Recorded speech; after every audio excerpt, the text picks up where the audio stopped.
नमस्कार, capital TV देख रहे हैं आप। मैं हूं आपके साथ पूजा। ब्रेकिंग नाउ में बड़ी खबर आपको बता रहे हैं। जगदीप धनखड़ ने उपराष्ट्रपति पद से इस्तीफा दे दिया है और उनके इस्तीफे को राष्ट्रपति ने मंजूर भी कर लिया है। पर उनके अचानक से इस्तीफे देने को लेकर कई तरह के सवाल खड़े हो रहे हैं और कई तरह के कयास लगाए जा रहे हैं। बड़ी बात यह है कि मॉनसून सत्र का सेशन चल रहा है, आज दूसरा दिन है।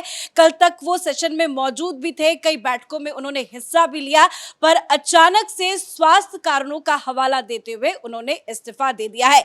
तो उनके इस्तीफे से जुड़ी तमाम बड़ी अपडेट आपको बताएंगे। मेरे साथ जुड़े हुए हैं कैपिटल टीवी के editor in chief doctor Manish Kumar. कल शाम को उन्होंने इस्तीफा बम फोड़ दिया।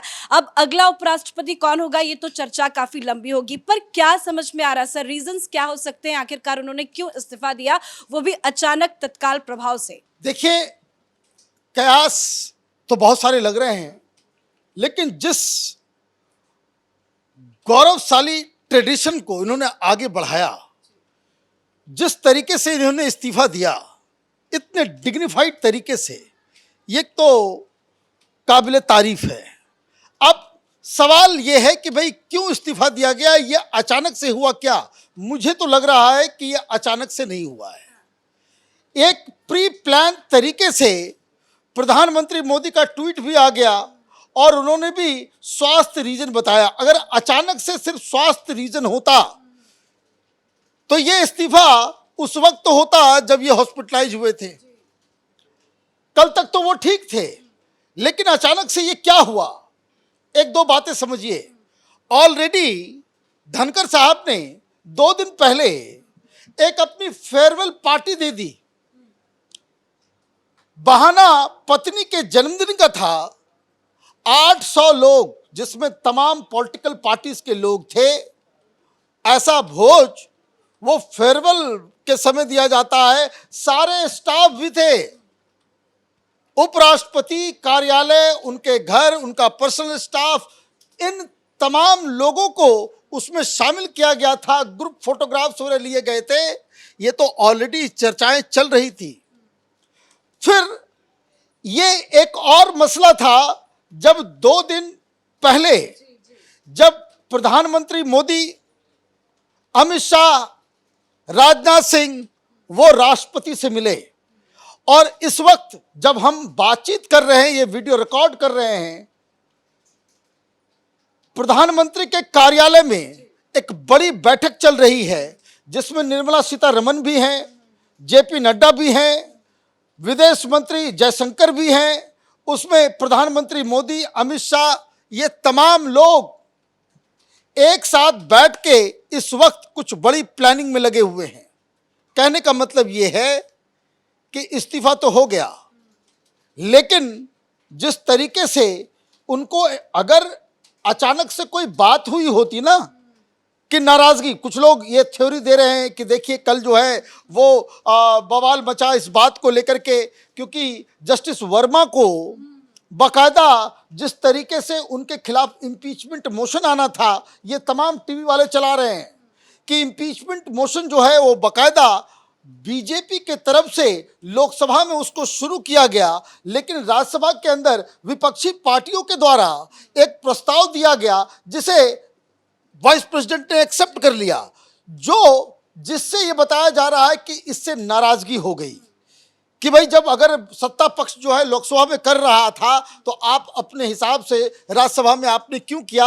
और इसके बाद ये भी कहानी बताई जा रही है कि बिजनेस की जो बैठक जो हो रही थी, बिजनेस एडवाइजरी कमेटी की जो बैठक होती है, उसकी बैठक में वहाँ जेपी नड्डा और किरण रिजिजू नहीं पहुँचे। उसको लेकर के ये तमाम तरह के कयास लगाए जा रहे हैं कि सरकार और इन दोनों के बीच कुछ प्रॉब्लम जो चल रहा था, कुछ ईगो क्लैश हुआ, और चूंकि ये बिल्कुल झुकने वाले आदमी नहीं है, राव साफ आदमी है, इमोशनल आदमी है, इसलिए उन्होंने देखा कि वो कभी नहीं झुके। मिमिक्री का मुद्दा आया, उनके खिलाफ इम्पीचमेंट तक की बात पहुंची, इतने मुद्दे आए, उन्होंने उस वक्त इस्तीफा नहीं दिया। अब अचानक से क्यों इस्तीफा? देखिए, इसका मतलब ये है कि कोई इमोशनल डिसीजन नहीं है। कुछ लोग ये भी थ्योरी दे रहे हैं कि बीजेपी के साथ धनखड़ साहब का कुछ ईगो टसल चल रहा था कि जब उनकी मिमिक्री की गई तो पार्टी साथ में खड़ी नहीं हुई। फिर कई बार जो है राज्यसभा के अंदर बवाल मचा, तब भी पार्टी जो है साथ खड़ी नहीं हुई। कुछ लोग ये कह रहे हैं कि जिस तरीके से वो आउट ऑफ ब्लू पार्लियामेंट के अंदर, संसद के अंदर और संसद के बाहर जुडिशरी के ऊपर कमेंट कर देते हैं, विपक्षी नेताओं के ऊपर कमेंट कर देते हैं, तो ये कई सारा टसल कि जिस तरीके से जया भादुरी के ऊपर वो विवाद जो चला था उसमें पार्टी इनके साथ खड़ी नहीं हुई, तो तमाम तरह के कयास लगाए जा रहे हैं। एक इम्पॉर्टेंट चीज ये है कि मॉनसून सेशन का कल पहला ही दिन था, 1 महीने तक ये सेशन चलेगा, 1 महीने का इंतजार कर सकते थे। ये स्वास्थ्य रीजन का बहाना बनाना या असली वजह कुछ और है? इसलिए मैं कह रहा हूं कि अगर कोई नाराजगी होती तो वो अगर इस्तीफा होता तो प्रधानमंत्री मोदी और राष्ट्रपति उनके इस्तीफे को अभी बाकायदा एक्सेप्ट नहीं करते। बात समझिए, लोग जाते, इनको मनाते, इनसे बातचीत करते कि भाई आपने अचानक से ये क्यों कर दिया, क्या नाराजगी हो गई, कोई बात तो करे। राष्ट्रपति जो है वो उनका रिजिग्नेशन जो है वो एक्सेप्ट नहीं करती। और अगर उनको इस तरीके से करना था तो आप ये देखिए कि कोई फेयरवेल भाषण नहीं हुआ। बताया ये जा रहा है कि वो अब राज्यसभा में नहीं जाएंगे। कानून क्या कहता है? कानून ये कहता है कि जब तक ये स्पेशल प्रोविजन है उपराष्ट्रपति के लिए कि जब तक कोई दूसरा उपराष्ट्रपति नहीं बनता है वो एज ए राज्यसभा के चेयरमैन के रूप में जो है वो काम कर सकते हैं। लेकिन खबर ये आ रही है कि वो अब राज्यसभा नहीं जाएंगे, कोई फेयरवेल भाषण भी नहीं होगा। और तो और ये भी आप इस बात को समझिए कि कोई फेयरवेल कार्यक्रम भी नहीं होना जा रहा है।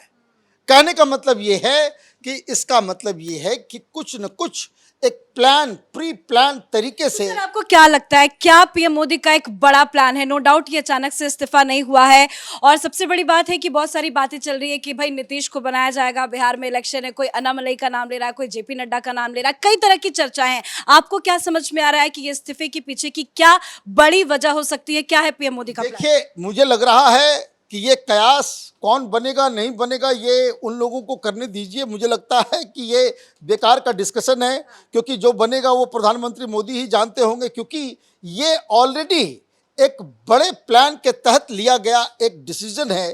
क्योंकि अगर नाराजगी होती तो धनखड़ साहब के लेकर के जो विपक्षी पार्टियां अचानक से जो है जब ये मिमिक्री कर रहे थे, जब ये सदन के अंदर रोज वाइस प्रेसिडेंट के ऊपर गलत गलत आरोप लगा रहे थे, तब उनको जो है वो समझ में नहीं आ रहा था। अचानक से जो है प्रेम जो देखने को मिल रहा है वो लोगों के आंखों में आंसू आ जाएंगे। जिस तरीके से धनखड़ साहब की तारीफ में ये तमाम विपक्षी पार्टियां जो खड़ी हो गई है, दिक्कत क्या है लोगों को समझ में नहीं आ रहा है। अगर आप ये कहते हैं कि भाई ये स्ट्रेट फॉरवर्ड आदमी है, इमोशनल आदमी है, तो ये हेल्थ रीजन देकर के चुप नहीं बैठ गए होते।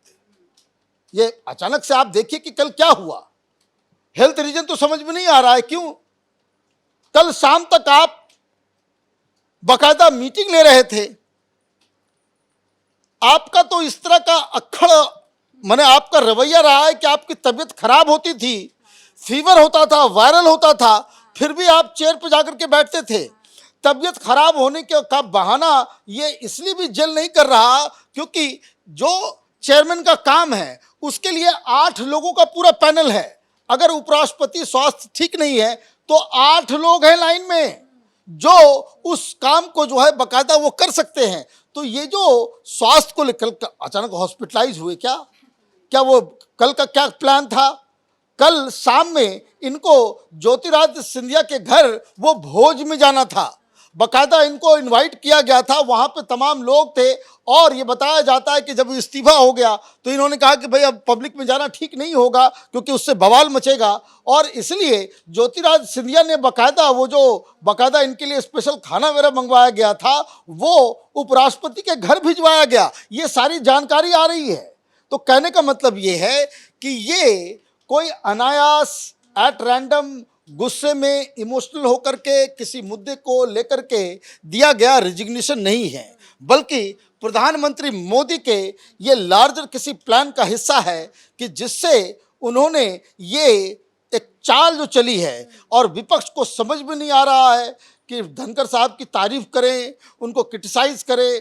लोग ये जानने की जुगत में हैं और ये जानने का अधिकार भी है कि अचानक से राष्ट्रपति जी ने इस्तीफा क्यों दे दिया। और अब तक माने आप ये समझिए 12-14 घंटे से ज़्यादा समय हो गया है और अब तक कोई क्लियर कट आंसर नहीं मिल रहा है। उम्मीद है कि बहुत जल्द इसका खुलासा भी हो जाएगा। जाते जाते एक आखिरी सवाल भी मेरा आपसे, अभी सेशन तो लंबा चलेगा, आज दूसरा ही दिन है, क्या विपक्ष इसको मुद्दा बनाएगा? क्योंकि सुबह से ही कांग्रेस पार्टी के तमाम नेताओं के स्टेटमेंट्स आ रहे हैं, वो कह रहे हैं भाई जगदीप धनखड़ खुद बाहर आए, वो बताएं कि उन्होंने क्यों मजबूरन इस्तीफा दिया, ऐसा क्या कुछ हो? देखिए, ये कांग्रेस पार्टी के कुछ जो सेकंड रंग के जो लीडर हैं वो इस तरह की बातें कर रहे हैं। खड़गे ने क्या कहा? खड़गे ने कहा कि भाई हमसे कोई लेना देना नहीं है, वो जाने, उनका काम जाने। अखिलेश यादव ने क्या कहा कि भाई तबीयत खराब हो गई, उनके ऊपर हम लोग बचना चाह रहे हैं।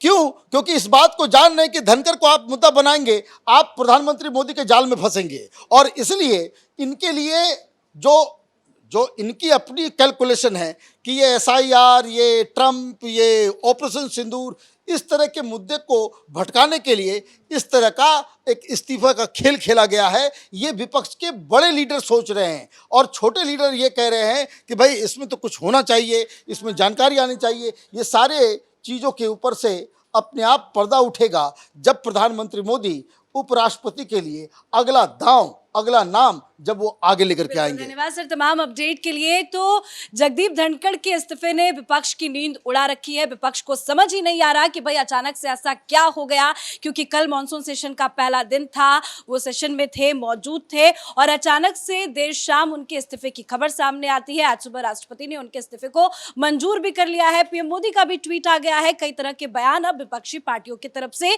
दिए जा रहे हैं और विपक्ष ये जानने की कोशिश कर रहा है कि आखिर जगदीप धनखड़ ने इस्तीफा दिया तो आखिर दिया क्यों। लेकिन इसके पीछे एक बड़ा गेम प्लान मोदी सरकार का तैयार है, जो विपक्ष के लिए एक बहुत बड़ा झटका आने वाले वक्त में साबित हो सकता है। इस बड़ी खबर में मेरे साथ फिलहाल इतना ही। कैमरा पर्सन अशोक के साथ मैं पूजा, कैपिटल टीवी।